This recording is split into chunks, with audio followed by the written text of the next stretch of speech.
This is 37th Street Radio and TV, and of course, we are out here hooking you up with the best of the interviews. And today we have another special guest. So, guest, please just introduce yourself. Hi, my name is Diana Rose. I am a digital content creator based on fashion and lifestyle.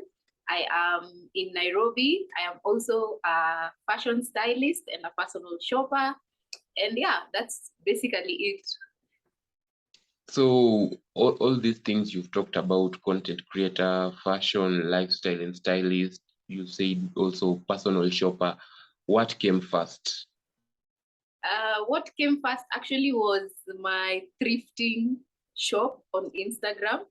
I started it in 2016 before I joined uni, and I did it up until mid 2020. And then after I stopped, people used to ask me, "Oh, where did you get this? Where did you buy this?" So I started buying things, specific things for people.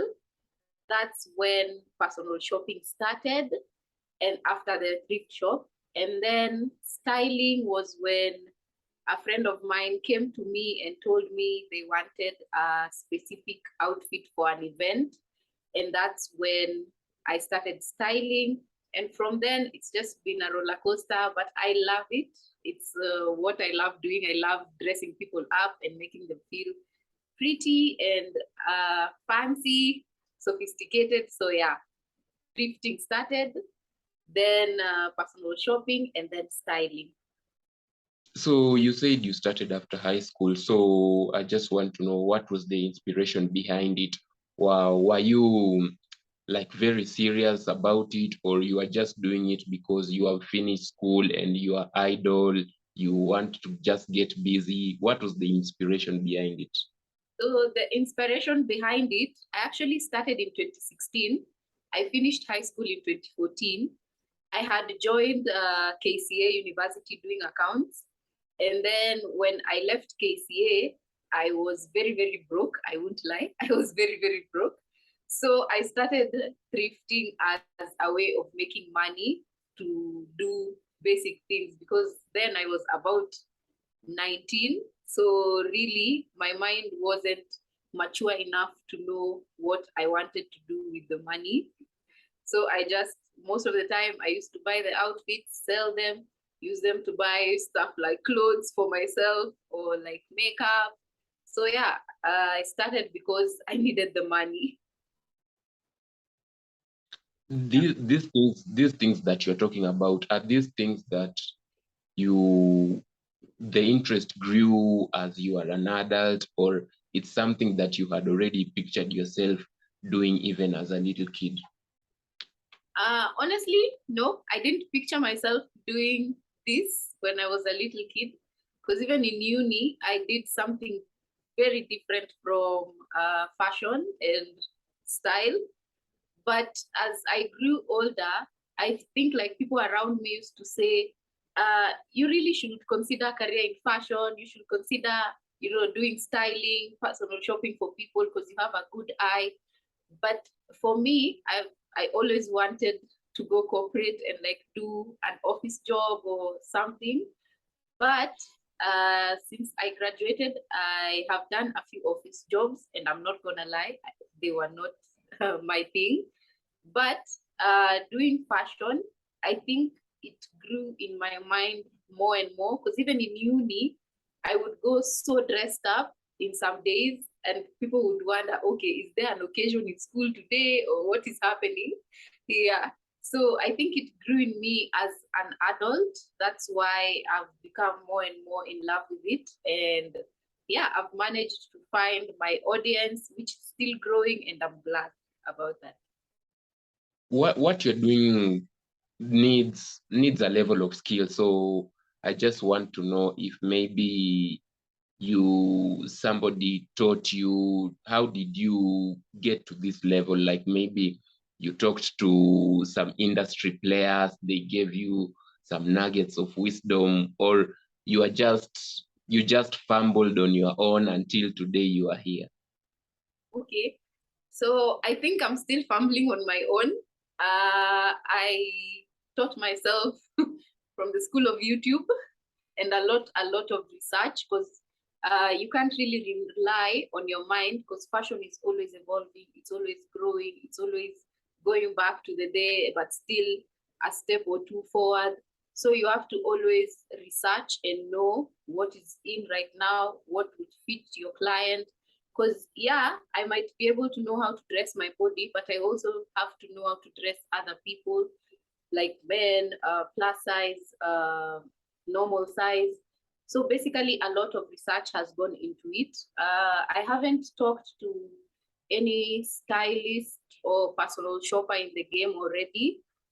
Maybe just ask me a question part on Instagram, where you ask and the answer you always get is you do a lot of free jobs, and that's okay. And you will meet clients who are not into your aesthetic, and you will meet others who are way into your aesthetic. So you just know how to fumble around it and how to keep researching, keep watching YouTube videos. There are also magazines. You just get inspiration from everywhere. You've earlier talked about of how you have tried a 9-to-5 job and you are not really impressed. And we are just talking about content creation, fashion, you being a stylist. So, you know, in the older generation, I don't know what's their, like for your parents, maybe your close relatives, when you tell them these things, like how is their reception? Because they also believe that you have to work a 9-to-5 job. My parents also believe the same way. So Yeah. I just need to know what's the reception on your side. Actually, my mom has been very, very supportive, because she's the one who actually also pushes me to do what I do. Because she says you can't rely on a 9-to-5 job, whether you have it or not, or just sit down and wait to get one. So she has been very supportive. She's always sharing my YouTube channel to her friends. She's always sharing my content to her friends, which I'm so grateful for. It's actually just my mom. She's a single parent, so I'm very grateful for her sharing and being receptive to this work. I'm just so grateful, because I understand other parents don't really vibe with that. It's a 9-to-5 that they want, so a 9-to-5 it is. But my mom has been very supportive, and I'm very grateful for that. You and I, of course, are in a very unregulated, let's say, marketplace whereby you've just talked about even information. You have tried looking for information by your own because, of course, there are no schools to teach fashion and also content creation. So I just want to know what do you do on days that you feel like you are not motivated, like you just feel like you don't want to do this anymore? Well, actually, it's funny that you say that, because I just the other day I was thinking a time like this last year, I was telling my partner how I quit. I don't want to do anything with fashion or content creation again, because you feel like you're stagnant, and the regular faces are the ones you keep seeing all the time, everywhere, doing everything. So now you're wondering, how are you, a small creator or a growing creator, going to maneuver in the industry? Most of the time I cry, but after that, I just pick myself up and start doing it. Because then again, you have to remember why you started it. If you are purely motivated by the money, then it's not a passion within you. You just want it for the money. So it's easy to just drop it and go for the higher pay rise that comes from wherever else. So yeah, I just break down a bit, but then I pick myself up and remember why I started. And yeah, and actually there are so many fashion schools in Kenya, but they are a bit pricey. What I wish was there, as you said, are the content creation, maybe master classes in Kenya, because the industry is different as compared to in other countries. And I feel like although most agencies control the narrative, they just pick the same faces, which is heartening to people like me and you, because now you're wondering where will you get, the right exposure, the right networks, how will you go about it? But yeah, you just remember where you came from, you remember where you're going. It's a growing industry, just as a 9 to 5. Probably started as an intern, then you got employed, then you got a promotion. So I see it as the same. You started as an intern, now I'm employed, hoping for more promotions. That's when your pay rises. And yeah, I can't wait for what the future holds. For you're also passionate about just traveling to different places. So I want to ask you this. From you just traveling, has it exposed you to different cultures? Have you gone to places and you're just like, what? You mean Kenya is also somewhere that is beautiful? Have you met people who their practices are very different from what you even believe in? You can just talk to us about that. Okay, so I've been traveling lately, and I think the major travel I've done, I've not yet gone out of the country. Hopefully, I'll do it one day. The most mind-blowing is probably Voi, and when I'm in Kisumu, because you see how life is slow-paced in the areas that are not Nairobi. People just take their time, do their thing, and they believe in whatever happens in a good way. Like they believe in, if it's mine, it's mine. Not like in Nairobi where we are definitely competing, and you can see it by the way people walk on the street, or like someone tries to rob you on the street. But in these other counties, they just chilled. They don't even care about competition as much, which has really mind blown me. And they actually do culture very well, because you also see some people in their cultural attires, and they don't really care about why am I not wearing the most trendy thing right now, or why am I not doing what other people are doing. They're just in their world, which was mind blowing. So much so, like in Voi, when we went to the national park, the resort was in the national park, and everyone was just calm, taking life as it is. The environment was just calm. The air is even fresher outside of Nairobi. So yeah, it really opens your mind when you travel. You see how other people are living, and you kind of try to adjust it to you when you get back home. I want us to touch a little bit on stylish essence, and we all know how it's hard to even start a business in this country. So I want you to talk to us about how did you manage in terms of starting capital? How did you get starting capital? Okay. So Stylish Essence started immediately after I stopped my thrift shop in 2020, mid 2020.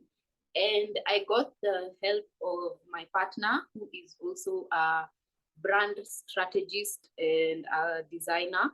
So he has helped me a lot when it comes to the business side of it. Starting capital, I think some were from me, most of it was from him. But also, I work on order basis most of the time. So when I get a personal shopping gig, I usually get money from the client, which pumps the personal shopping. And for the styling, when I also get paid, I use that money to source the outfits. So that is what has helped. And it also gave birth to Stylish Drip, which is a t-shirt company. So now that's where the problem lies. For that, we have to buy the t-shirts and print them and then sell them. And we were doing great. It came from both of us, because it's also my partner and I. The capital came from both of us, but the problem started during the election period, when t-shirt prices like really hiked. So it threw us off balance, and then you can't find some colors because they're already taken. So we just decided to hold that until after the election so we can pick it up. Yeah.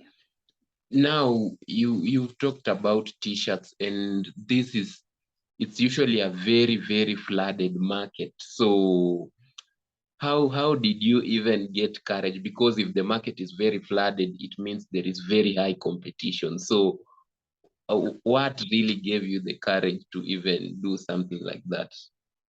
So I believe there's always a customer for every business, because if we relied on the market being flooded when it comes to the t-shirt, we always use the example of bread companies.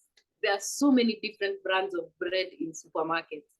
And for some reason or the other, most of them are still in business. I know it's a weird example considering this is a t-shirt, but I believe in our uniqueness in the designs, because my partner did most of the designs actually, because he's a designer.